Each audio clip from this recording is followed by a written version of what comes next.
So we're happy to have Rohil Prasad here today in the Western Hemisphere Symplectic Seminar, and he's going to tell us about a strong closing lemma for ellipsoids.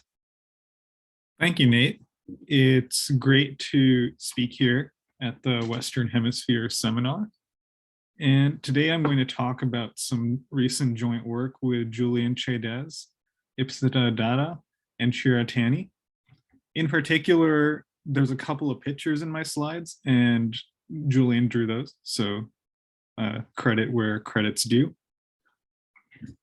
And I'm going to talk about closing lemmas in higher dimensions, specifically for boundaries of ellipsoids in Euclidean space. So the very first step is to introduce what I mean by a closing lemma. And I'm going to pose the question in a somewhat restricted case for volume preserving vector fields. This is just to save on notation, essentially. You can pose the question in a more general setting. So let me fix a smooth manifold Y with a volume form omega, and I'll fix some subset X of the CK volume preserving vector fields. Then the closing lemma for this set X is an affirmative answer to the following question. If I fix any open set U inside the manifold Y, is there a dense subset of these vector fields which have a periodic orbit through U?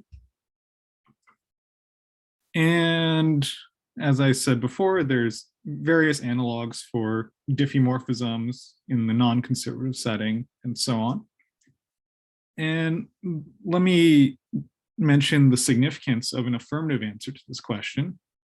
It very roughly says that in this set X of vector fields, that many of the vector fields have many periodic orbits. This is because if this closing lemma holds, I can start at any X in this vector field, and for any open set U, I can make some tiny perturbation to immediately get a periodic orbit through this open set U. So in particular, in many cases, you can do some kind of bare category argument to show that generically, a generic vector field in this set has a dense set of orbits. Okay, so the next thing we're going to do is talk about several prior closing lemmas. So the most well-known is Pugh's C1 closing lemma. And I also wrote down, and it has a precursor, which is more of a lemma than Pugh's theorem, which I'll call the C0 closing lemma.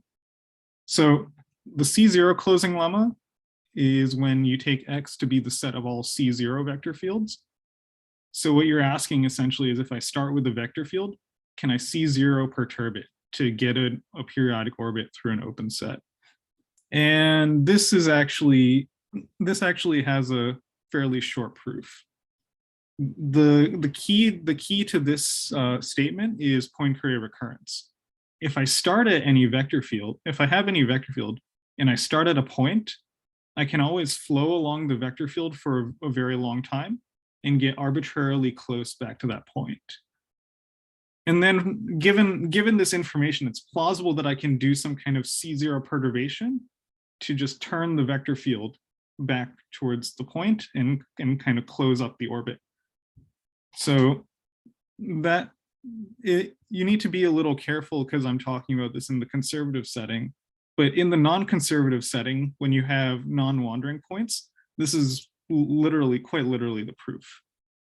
And I also wanted to talk about this because it gives some indication for why these things are called closing lemmas. Often the way they can be thought of as, taking some almost periodic orbit and closing it up by a small perturbation. So the next step up is the C1 closing lemma, where you consider the closing lemma for all C1 vector fields.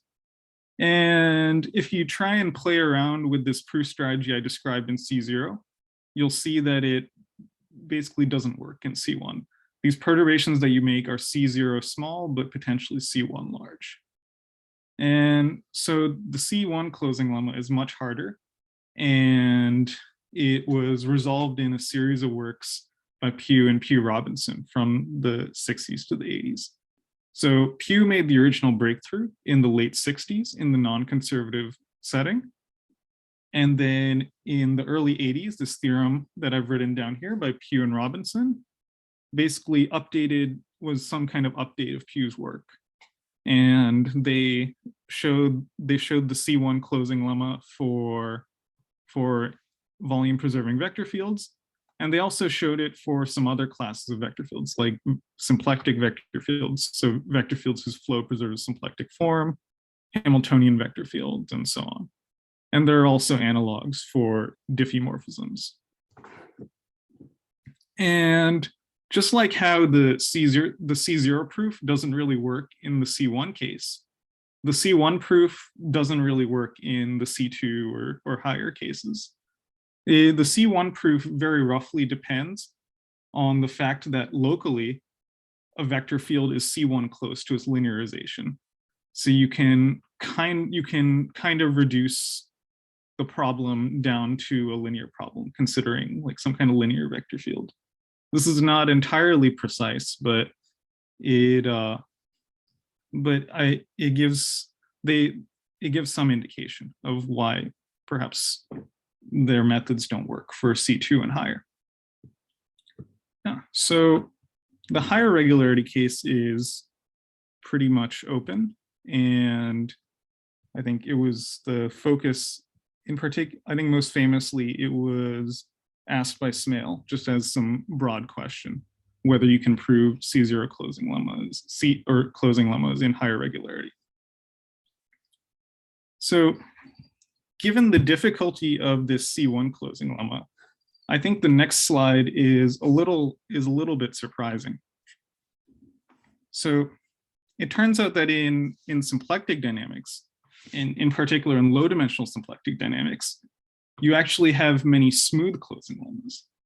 So you have closing lemmas for many classes of smooth vector fields or smooth diffeomorphisms, meaning you can actually make C infinity perturbations within these classes to create periodic orbits. So here's some list of results in this direction. So the first result was by Irie in 2015, where he proved a smooth closing lemma for Reeb flows on closed contact 3 manifolds. And I'm going to elaborate on the statement shortly because it'll be important for the rest of the talk. And then there's some other results for area preserving diffeomorphisms of closed surfaces. So Asaoka and Irie proved a smooth closing lemma for Hamiltonian diffeomorphisms of closed surfaces, which after some novel arguments follows from Irie's result. And then most recently, in joint work with Dan Cristofaro Gardner and Boyu Zhang, we proved a smooth closing lemma for general area preserving diffeomorphisms of closed surfaces. And this was also proved independently by Etmer and Hutchings. So the reason that you're restricted to low dimensions is that the proofs themselves use low dimensional tools like Seiberg-Witten theory, embedded contact homology, and so on. So you can't directly apply these tools to work in higher dimensions. You could potentially try and work with other floor theories, which is essentially what we do for the main theorem of this talk. Okay, so now I'm going to give you the promised statement of Irie's result. And it's important to go over the actual statement because Irie's result is actually a little bit stronger. It's a bit of a stronger form of the closing lemma than the one I alluded to in the previous slides. And the reason that I say it's stronger is because it tells you precisely what kinds of perturbations you need to create periodic orbits. So the theorem statement is as follows. We'll fix some closed three-manifold Y and some contact form alpha. Then if we fix any non-trivial, smooth, non-negative function H, and we deform the contact form along a one-parameter family by this deformation, 1 plus th times alpha, then at some time t in this deformation, we'll have a Reeb orbit passing through the support of H. So in the framework of our earlier problem, what this tells us is that if I have some open set U and I want to create a periodic orbit through it, I only need to do some kind of compactly supported deformation in U. And this is actually quite a strong statement. So for example, in this hard theorem of Pugh and Robinson that I mentioned before, the perturbations they use to create periodic orbits are definitely not local like this. So that's why, oh, is there a question? Yes, I do mean closed Reeb orbits, thank you. Yeah, so that's why this is called a strong closing lemma, just because there's stronger restrictions on the types of perturbations. So now we're ready to state the main result that I want to go over in this talk. So we prove a strong closing lemma for higher dimensional contact manifolds. For more precisely, we prove a strong closing lemma for the boundaries of ellipsoids. So the statement of the theorem is pretty much the same as Irie's statement, except we replace the closed contact 3 manifold with the boundary of any ellipsoid, which might be possibly of higher dimension. So I'll go over this notation for these boundaries of ellipsoids shortly. But as I said, the statement is the same. We take the contact boundary of any ellipsoid in R2n, and then for any non-trivial, non-negative smooth function, we can perform some deformation by this smooth function to get a Reeb orbit passing through its support. And this particular statement was also conjectured by Irie in a recent preprint from earlier this year on higher dimensional closing lemmas. Okay, so now is a good time to ask if anybody has any questions about the statements.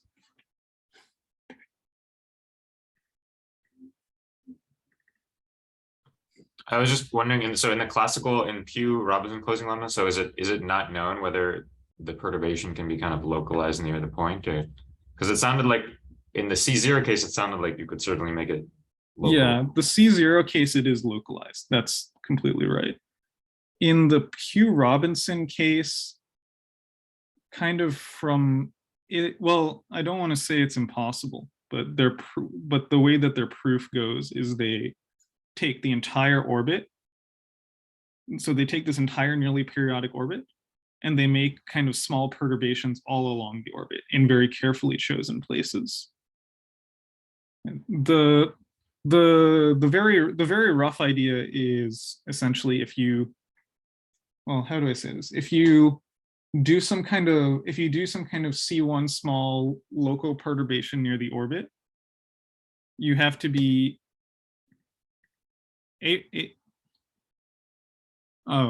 sorry, I got distracted by the chat, but yeah, so a priori you have to you want to make sure, yeah, how do I say this? So if you do a C1 small perturbation locally, you can essentially only move your orbit a very small distance depending on the size of the perturbation. So you have to make perturbations in several steps. And at each step, you want to make sure you didn't undo the progress that you made before, which is entirely possible if you just make small local perturbations without, any other information. So it ends up being extremely intricate is basically all I want to all I want to say. And you end up having to do perturbations all along the entire orbit. And I think there's another question in the chat from Dusa, and it said, "Oh, you have no control of the period of the orbit." So actually, the methods that we use, I think you can get some control of the period of the orbit, basically depending on the perturbing function h. But we didn't explicitly write it out. So Rohil, I wanted to ask, was Irie's conjecture specifically about ellipsoids? I thought it was, yeah. Well, I think perhaps the most accurate way to phrase it is he formulated some kind of condition, which is basically the same as a spectral gap condition that I'll talk about later. And he claimed that ellipsoid and contact manifolds with this satisfying the spectral gap condition have this strong closing property. And then he conjectured that ellipsoids have this spectral gap 0. I believe that's the most precise order of things. Thanks.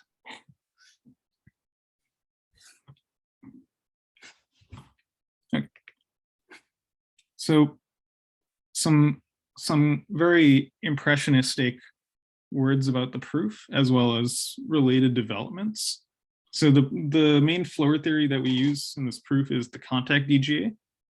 And the proof involves, understanding the interaction between the algebraic structure on this contact DGA, so various UMAPs, as well as the quantitative structure, which come in the form of contact homology spectral invariants. And I should also mention that this main result about ellipsoids. So a different proof was found later by Jinshin Xue using basically completely different methods from KAM theory. And recently I learned that Armand Cinelli and Sovan Seyfedini found another proof using Hamiltonian spectral invariants. And among other things, they also prove some kind of strong closing lemma for pseudo rotations, which I think is very interesting. Okay, so let's fix some notation for ellipsoid boundaries. So ellipsoid boundaries are described in R2n are described by tuples of n positive real numbers, a1 through an. And then you can look at the ellipsoid with axes of lengths described by these a1 through an. You do have to normalize a bit. So I think the length of the axes are actually something like square root of a sub I over pi. And on R2n, there's the standard Liouville contact form, which I have written as alpha. And I'll set alpha sub a to be its restriction to the ellipsoid. Okay. And we're interested in the dynamics of ellipsoids. And we can compute the Reeb vector field to be just some weighted in polar coordinates. It has the easiest expression to write down. It's just the angular vector fields, some weighted sum of the angular vector fields, with the weights being these coefficients a sub I. And the dynamics of this Reeb vector field are pretty sensitive to your choice of a1 through an, and it interpolates between two extremes. So the first extreme is when all these a sub I are rationally independent. Then, first of all, that implies that this contact form is non-degenerate, and there's exactly n simple Reeb orbits, gamma 1 through gamma n, where gamma sub I is equal to the intersection of the ellipsoid with the xi-yi plane. Okay. Then the other extreme is where all these a sub I are rationally dependent. Then it turns out that this contact form is what we call a periodic contact form. So actually every point in the boundary of the ellipsoid is contained in a Reeb orbit. And moreover, the Reeb flow itself has a common period. So as an example of this latter phenomenon, you can look at just the standard unit sphere. This is the ellipsoid boundary corresponding to the case where all the a sub i's are equal to 1. And you get periodic orbits of period 1 or 2 pi, or, well, depending on your normalization. Okay. So next we want to set some notation for this contact DGA. So I'm going to start with some closed manifold Y of dimension 2n minus 1 and a non-degenerate contact form alpha. And so there's 3 ingredients that go into this DGA. So as an algebra, it's generated by good Reeb orbits. These are Reeb orbits which have well-defined orientation lines. The differential counts genus 0 J-holomorphic curves in the symplectization with 1 positive n and several negative n's.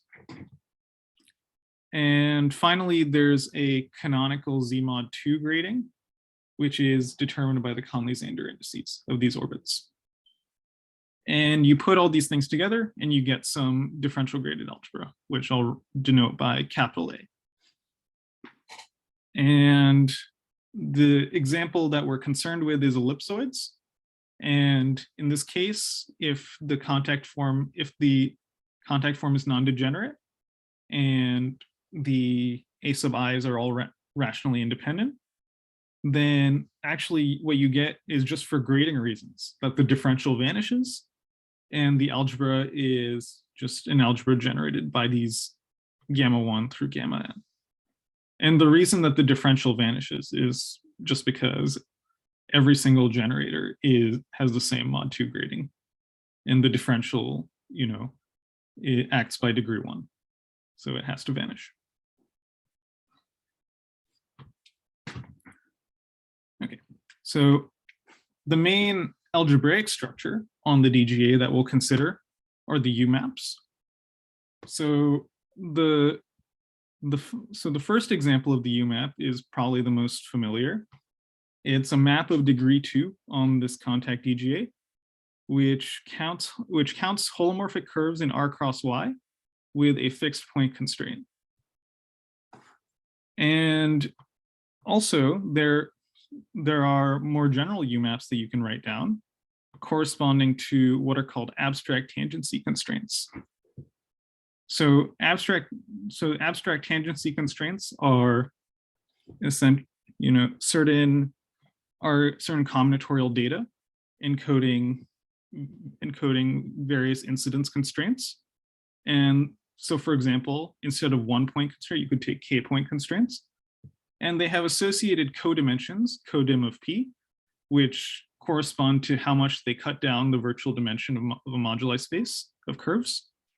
So for example, k points has codimension 2k. I may have written everything for dimension 3. Sorry about that. I think the UMAP codimension is different in higher dimensions. Yeah, my apologies. Yeah, but in any case, you actually end up having, for any abstract tangency constraint, a UMAP called the P-constrained UMAP, which is a graded map of codimension P. So for example, for k points, you would count curves that are fixed, going through a fixed set of k points.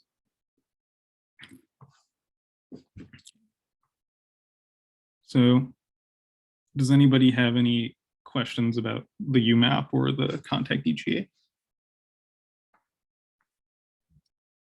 Shouldn't the codimension be shifted a little bit by the fact that you're also adding a free point on the curve? Like, wouldn't a point be codimension 4 or something? Or maybe I'm just... Yeah, I think honestly the codimensions here are a little numerically sketchy. Yeah, thanks for the correction. Rohil, how many positive and negative ends do the curves have? In this case, I think you do I believe you do the same as in, I believe you're working in contact homology, so you do the same thing, genus 0 with one positive end. Thanks.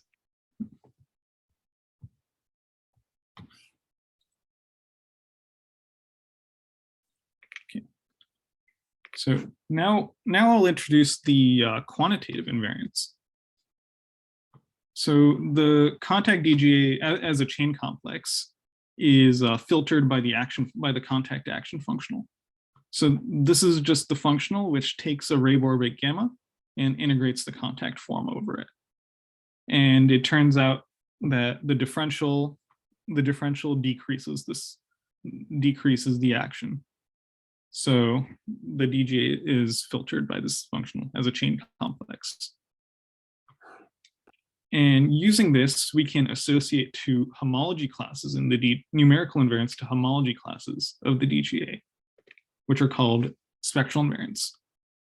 So I'll fix some non-zero homology class sigma. Then the spectral invariant S sigma is the smallest action of a chain, of a chain or cycle, which represents sigma.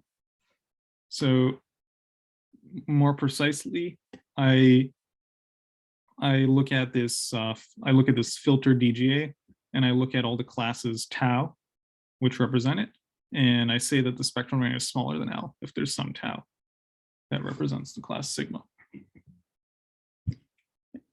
So these spectral invariants satisfy several formal properties, which are very useful for discovering information about the periodic orbits of Reeb flows.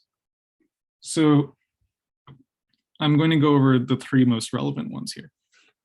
So the first one is what I'll call spectrality. So this says that so a priori the spectral variant S sigma is just some real number, and the spectrality property says that it actually reflects information about Reeb orbits. So what it says is that there's some set of Reeb orbits such that S sigma is equal to the total action of this set of Reeb orbits. The next property is the continuity property. So it turns out that these spectral numbers S sigma are C0 continuous in the contact form. So to be more precise, the homology of the contact DGA does not depend on the specific choice of contact form. It depends only on the contact structure. So you can view the spectral invariants as a function of the contact form given a fixed class in the homology of the contact DGA. And then what this says is that the spectral invariant is continuous as a function of the contact form. And this is also useful because everything I said a priori, the definition of the contact DGA, the filtration, the spectral invariants, is only defined for non-degenerate contact forms. But using this continuity, you can define spectral invariants for degenerate contact forms as well, merely by extending them continuously. Now, the last property that I'm going to talk about is definitely the most difficult to wrap your head around. And it's related to these kinds of perturbations that we want to make to create Reeb orbits. So this is what I call the packing property, although it's certainly not apparent from the way I've written it, why it's called that. So let me fix some non-trivial smooth function H and look at this perturbed spectral invariant, S sigma of 1 plus H times alpha. Then the packing property gives some lower bound. It says it relates it to a spectral invariant for the unperturbed contact form. So it says that if I take this class sigma and I apply the UMAP, then I'm going to actually decrease the spectral invariant by some positive constant C. And the way to look at it is actually this is actually some kind of energy bound for holomorphic curves. because the way it works is that these contact homology groups are naturally identified by cobordism maps. And in particular, the Reeb orbits representing these spectral invariants are for sigma and u sub p sigma they're related by a holomorphic curve, which goes through this symplectization and it satisfies this tangency constraint P. So for example, if P was just the standard constraint of 1 point, then these two spectral invariants would be related by a holomorphic curve, which goes through a single point in a symplectic cobordism. And the difference in the spectral invariants is just the energy of this holomorphic curve.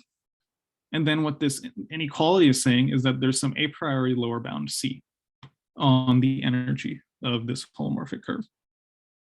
And we'll see shortly why this is useful for the closing property.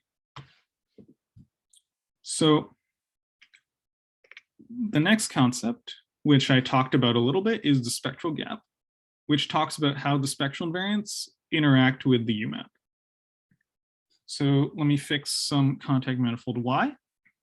Then to define the spectral gap, I'm going to look at the difference between the spectral invariants S sigma and S u sub P sigma, and basically take the infimum of all of these gaps over all classes sigma and all tangency constraints P. And also I have in here some kind of normalizing constant, C sub P. And the idea is that this gap is small when there are low energy UMAP curves, which goes along the same lines as what I mentioned in the context of the packing property. The difference between these two spectral invariants can be thought of as the energy of some UMAP curve. So if this difference is small, then the UMAP curve is small or has small energy. And this is also, I think, interesting from just an existence of holomorphic curves perspective, because basically through any point you have a UMAP curve, and having a very low energy curve through any point is a pretty significant existence result. So having small spectral gaps says something interesting about holomorphic curves. And of course, having small spectral gap also says something interesting about dynamics. So it turns out that if the spectral gap vanishes, if it's equal to 0, then this contact manifold Y satisfies the strong closing property. So we can make this H perturbation to create a periodic orbit through its support. And the way this is proved is basically by putting together all these formal properties that I described. So the first step is I use the packing property plus the fact that the gap is 0 to conclude that the H perturbation actually increases the spectral invariant, or strictly increases the spectral invariant. And the way to see this is as follows. If we go up to the packing property, we'll see that the H perturbation increases the spectral invariant, but at the cost of adding this UMAP on the right-hand side. However, on the other hand, the S sigma and S of U sigma are very close since the gap is 0. So what this actually implies is that you can find a class sigma such that making this H perturbation strictly increases the spectral invariant. And then the second step of the argument is something that's been known since Irie's original paper, which is it uses this continuity and the spectrality property to deduce that if the spectral invariant, if you have a change in spectral invariant like this, then you must have then a new Reeb orbit must have been created in the support of H. And the reason is the following. If you assume that deforming by H doesn't create any new orbits, then by this continuity property, it follows that the spectral invariant cannot change at all, just because your set of Reeb orbits hasn't changed. And so and so we can conclude from that that the spectral invariance must remain constant. But this contradicts this change in spectral invariance above. Okay, so that was a bit of an impressionistic sketch. So does anybody have any questions about this? When you say the new orbit must be created in the support of H, do you mean it has to go through the support of H, or it really lives in the support? The whole orbit lives in the support. It goes through the support of H. Right, that would be a clearer thing to say, because the support of H could be just a little disk or something which doesn't have any closed orbits in it. Right. Yeah. Yes, agreed. Thank you. And in the packing property you mentioned a few slides ago, so is the constant basically just the size of the largest ball that you can wedge between the two contact forms, or is there some additional? Yeah, it's essentially the monotonicity. You can essentially get some lower bound lengths using monotonicity for holomorphic curves. Just because, yeah, as you said, you pack a ball into this symplectic cobordism, and you have a holomorphic curve going through the center of this ball. So it has some lower bound on its energy. Uh-huh.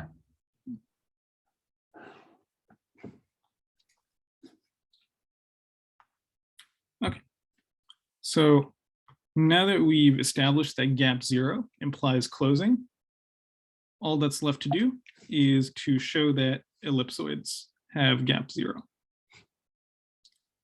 So it actually proves to be useful for proving gap 0 to, instead of considering this extreme of the non-degenerate case with finitely many orbits, to reduce to the periodic case where essentially every orbit is periodic. And basically using some approximation argument with this continuity and Diophantine approximation, you can reduce to the periodic case. Basically, if you have gap 0 for periodic ellipsoids, then you have gap 0 for any ellipsoid. So what we're going to focus on is actually the slightly more precise theorem below, which is that if I have an ellipsoid boundary where all of these entries are integers, then, which you can always get just by scaling up the ellipsoid if they're all rationally dependent, then it turns out that there exists a class sigma such that the spectral invariant for sigma and the spectral invariant for U sigma coincide. So this is actually stronger than gap 0, because that was some kind of infimum over all these gaps. And this says that the infimum is actually realized at some class sigma. Okay. So the way that we do this proof is essentially some kind of direct computation. Some pretty involved direct computation. So we're starting with some periodic contact form. And so to analyze it, it'll be convenient to perturb it to a non-degenerate contact form. And the way we do this is we perturb it by some Reeb invariant Morse-Bott function. So this is, I think, a pretty standard technique, which at least I learned from looking at Bourgeois' work. And you can fix this perturbation so that there's essentially one Reeb orbit corresponding to each critical circle of this Morse-Bott function f. And in particular, we're going to fix this Morse-Bott function to have a unique maximum and a unique minimum.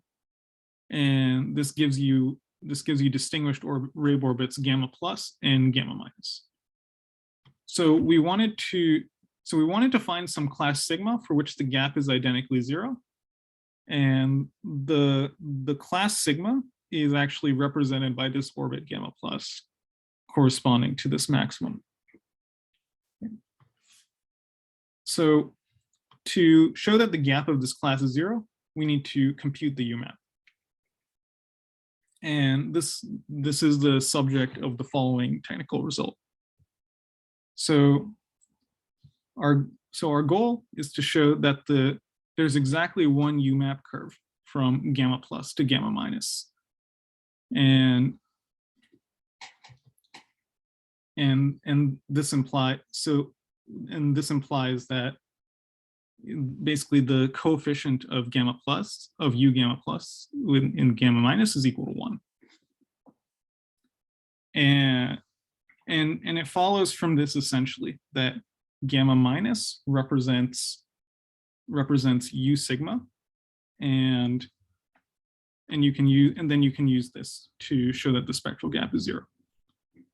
So it's not evident because I haven't precisely told you what the perturbation is, but the way that things are set up, you actually find that when you do this perturbation e to the epsilon f, the actions of gamma plus and gamma minus are very close together, essentially because they correspond to the maximum f and the minimum f. So when you perturb by epsilon f, you get an action difference comparable to epsilon times max f minus min f. So the action difference is O of epsilon, and this tells you that the difference in the spectral invariance is O of epsilon. And then you can use the continuity property and take epsilon to 0 to get that the spectral gap is equal to 0. Okay. So now let's try and get a feel for how this proposition is proved. And I like the way that we did this proposition because we, as you'll see, we essentially take some low dimensional techniques like automatic transversality and intersection theory, and we bootstrap them up to higher dimensions. So the first question to answer is, what exactly is our candidate for this unique UMAP curve from gamma plus to gamma minus? So let me fix some point z in the boundary of this ellipsoid, or some generic point. Then looking at this Morse spot function, as long as we don't fix for a generic choice of z, there's some unique S1 invariant gradient flow cylinder from the top Reeb orbit to the bottom Reeb orbit, which actually passes through this point z. And then this actually lifts to a UMAP cylinder C sub z with a positive end at gamma plus and a negative end at gamma minus. And this passes through the point 0 comma z in the symplectization. So this is our candidate for this unique UMAP curve. And so now proving this proposition will take place in 2 steps. The first step is to show that this curve is actually transversely cut out and has index 0. And then the second part of the proof is to show that there is no other holomorphic curves in this moduli space of UMAP curves. So the way that we show that it's transversely cut out is via automatic transversality. So automatic transversality, very generally speaking, is some kind of criterion which tells you when a Cauchy-Riemann operator on a line bundle on a complex line bundle over a punctured Riemann surface is surjective. But in this case, the linearized operator is not a Cauchy-Riemann operator on a complex line bundle. It's an operator on the pullback of the contact structure, which has dimension 2n minus 2. However, in the ellipsoid case, if you choose your almost complex structure appropriately, then this complex line, then the domain of this Cauchy-Riemann operator actually does split into a direct sum of complex line bundles. And you can explicitly compute the linearized operator. And you can show that the linearized operator splits into a direct sum of operators along these line bundles. And from there, you can apply this general automatic transversality result to show that each of these operators are surjective. And so the full linearized operator is itself surjective.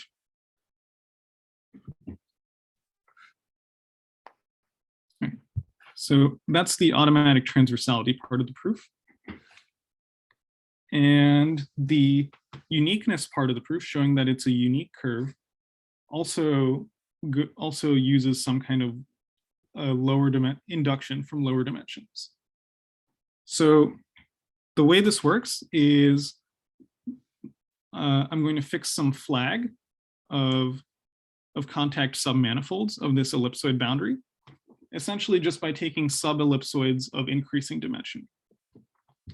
If I intersect the boundary of an ellipsoid with some hyperplane, then I'm going to get another ellipsoid boundary in lower dimensions.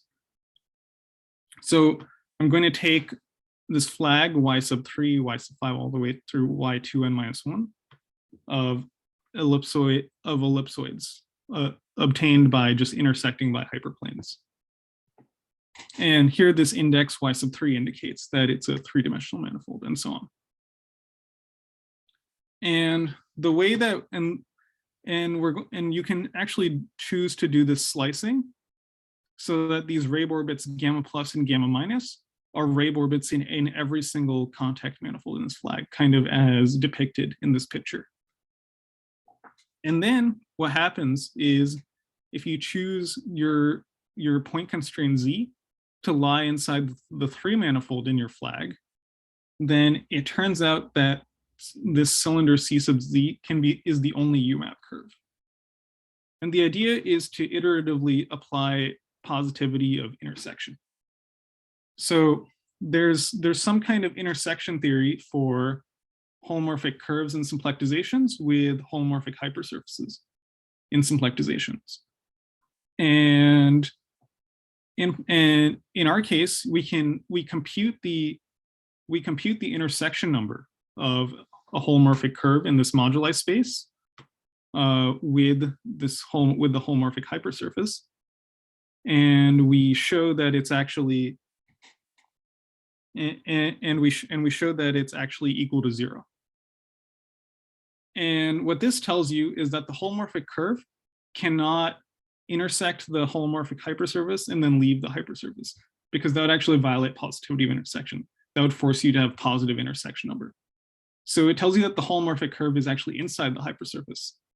So if you follow this reasoning inductively, what you get is that this UMAP curve C sub Z lies inside R cross Y 2n minus 1.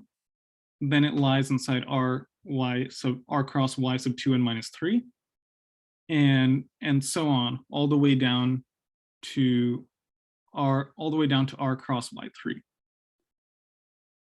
And this is because we chose the point constraint to lie in Y3. And it follows, so now it follows that your UMAP curve lies inside R cross this 3 manifold. And now you can apply standard Seifring intersection theory and look at its intersection number with this cylinder C sub Z. And it turns out that this intersection number is positive, but they also intersect in at least one point. So then it has to be equal to this cylinder C sub Z. Okay, so does anybody have any questions about these arguments here?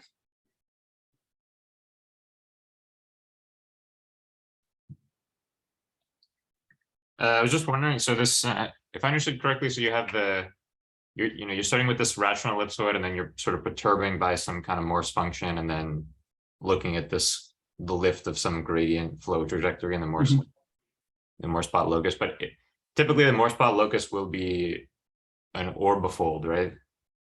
So you're lifting trajectories of a Morse function on an orbifold, or? In this case, you can just construct the Morse spot function without lifting from the base orbifold, because it's just inside CN. I see, but like in the case of like E12 or something, is the trajectory not the lift of a function on like I mean, there's sort of like a real two-dimensional locus of Reeb orbits, but it has an orbifold point, and I thought you were lifting a trajectory of a Morse function on that.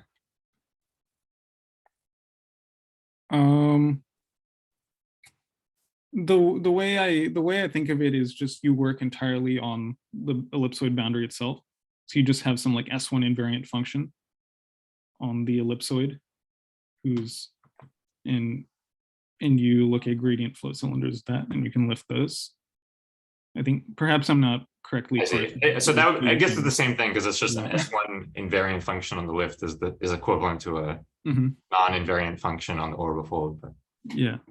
Okay, I was just wondering if this. I mean, it's certainly, you certainly have to be careful with how you choose the function.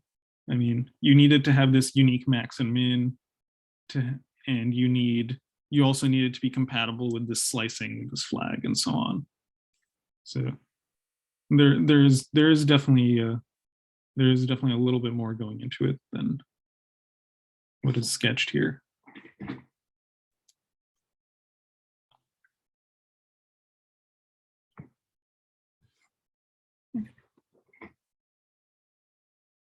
All right, so I think that is all the time I have. I did want to just pass along some final thoughts on this general problem. So I think it seems from working on this project that this strong closing property should hold for any contact forms which are well approximated by periodic contact forms. And just to clarify, these contact forms should be in the same contact structure. This is also related to this counterexample by Hermann, where he has a Diophantine torus rotation, which doesn't satisfy any kind of closing property under Hamiltonian perturbation. So the kind of analog to that is you only want to consider perturbations in the same context structure here.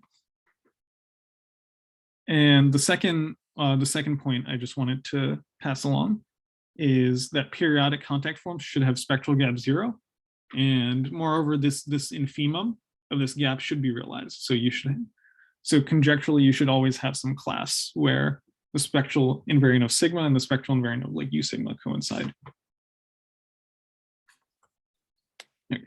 So that's all I have. Okay, let's give Rohil a hand. Any more questions for Rohil?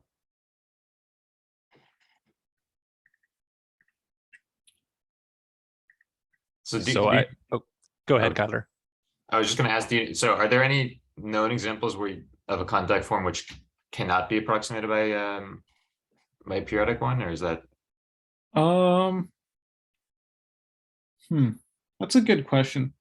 I mean, I don't have any evidence for this guess, but my guess is you can probably just cook up some example. My guess is that the contact forms which are approximated by periodic ones are kind of special.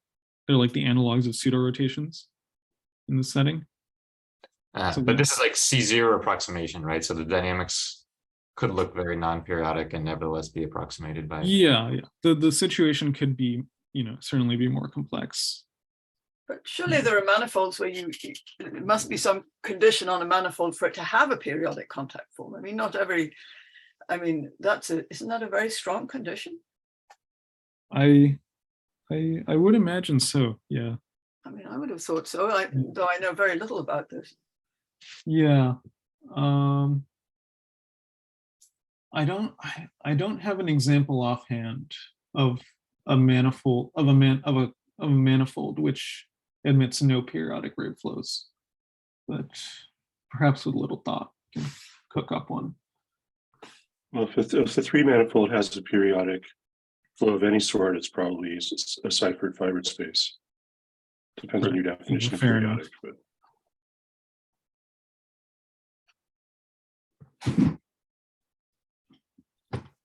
So Rohil, I wanted to ask, can you imagine an adaptation of this proof that would apply to things that aren't boundaries of ellipsoids? Yeah, so I think in theory, you can look at contact forms which are approximated by pre-quantization bundles over a symplectic base. So this is a natural source of periodic contact forms. And you could imagine getting the argument to work in this case, where instead of where the way you construct this contact flag is you look at systems of Donaldson divisors of this symplectic base, and you lift those to the pre-quantization bundle, and then you try and carry out these similar bootstraps of lower dimensional techniques to compute the UMAP. Okay, cool.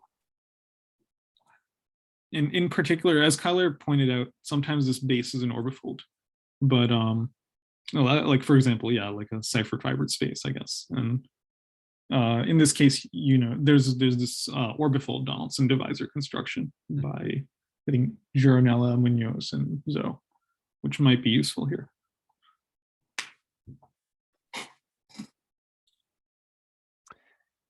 Okay, any more questions for Rohil? So is this contact homology algebra spectral gap, has it been computed for anything other than in higher dimensions, for anything other than ellipsoids?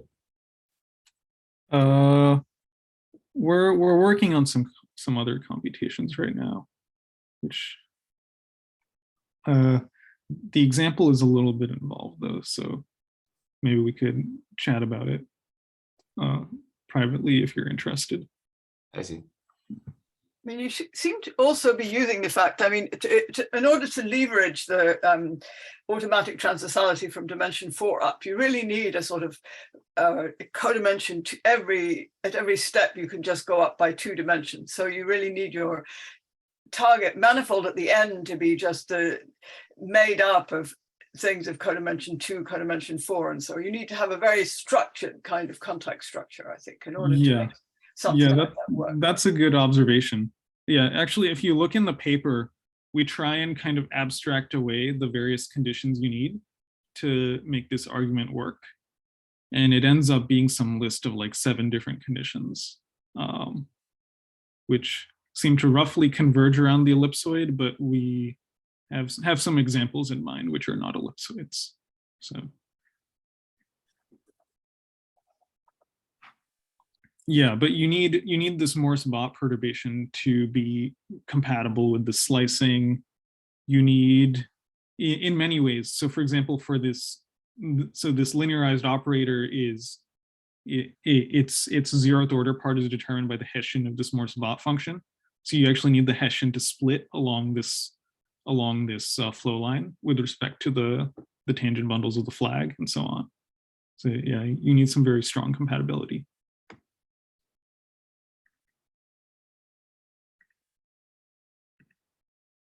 It's also a question of like when this contact homology algebra is non-zero.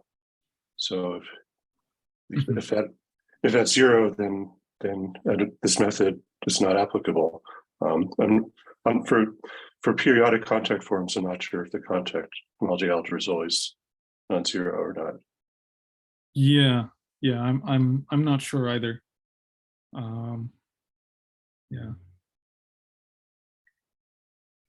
Yeah, so I mean, I guess Michael has some general spectral variants for contact forms which don't use flow homology. They just use some kind of variational quantities associated to holomorphic curves. So perhaps if you don't understand the flow homology, but you do understand the holomorphic curves, you can still say something. You can still prove some kind of closing properties.